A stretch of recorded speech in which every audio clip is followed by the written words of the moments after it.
അപ്പോൾ ഇന്ന് നമുക്ക് ദാ ഒരു ചായന്ന് സ്റ്റാർട്ട് ചെയ്യാം. അപ്പം നേരെ നമ്മൾ ട്രിവാൻഡ്രത്ത് നൈറ്റ് ലൈഫ് എങ്ങനെയുണ്ട് എന്ന് ചെക്ക് ചെയ്യാൻ വേണ്ടി ഇറങ്ങിയേക്കാണ് കേട്ടോ. ആദ്യം നമ്മൾ സെൻട്രലിൽ നിന്ന് സ്റ്റാർട്ട് ചെയ്ത് കേട്ടോ. പെട്രോൾ അടിക്കാതെ വണ്ടി നീങ്ങില്ല.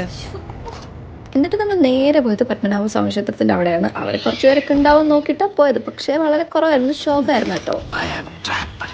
അപ്പം നമ്മൾ നേരെ വിട്ടത് ഇതാ കഴക്കൂട്ടം ഭാഗത്തോട്ടാണ് കേട്ടോ. കഴക്കൂട്ടം ഈ ഒരു ഏരിയയിലായിട്ട് ഒരുപാട് ആൾക്കാർ ഇങ്ങനെ നിൽപ്പുണ്ടായിരുന്നു. ഇവിടുത്തെ സ്പെഷ്യൽ എന്താണെന്നൊന്നും എനിക്ക് അറിയത്തില്ല. അപ്പോൾ വിശപ്പിൻ്റെ വിളി വന്നോണ്ട് നമ്മൾ നേരെ തിരിച്ച് കരമനയിലോട്ട് വന്നിട്ടുണ്ട്. അല്ലെങ്കിൽ പിള്ളേച്ചൻ നുണ പറയുന്നതായിരിക്കും.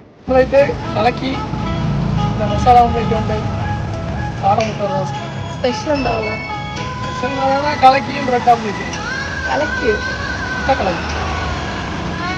അപ്പം നമ്മളിതാ ഇവിടുത്തെ ഒരു സ്പെഷ്യൽ ബ്രെഡ് ഓംലെറ്റ് അങ്ങ് ട്രൈ ചെയ്ത് കേട്ടോ. ഇതൊരു മസ്റ്റ് ട്രൈ ഐറ്റം തന്നെയായിരുന്നു കേട്ടോ. അടിപൊളി എന്ന് വെച്ചാൽ അടിപൊളി ടേസ്റ്റ് ആയിരുന്നേ. അങ്ങനെ വലിയ എരിവൊന്നും കേട്ടോ, ഒരു മീഡിയം ഒക്കെ ലെവലിലാണ് എരി വരുന്നത്. അപ്പോൾ എന്തായാലും ഈ സ്പോട്ടിലൊന്നും എല്ലാവരും കഴിച്ചിട്ടൊക്കെ ഉണ്ടാവുമെന്ന് എനിക്ക് അറിയാം. അപ്പോൾ ഇനി അറിയാത്ത ആരെങ്കിലും ഉണ്ടെങ്കിൽ ഈ സ്പോട്ട് വരുന്നത് കരമന PRS ഹോസ്പിറ്റലിൻ്റെ ഓപ്പോസിറ്റ് ആണ്.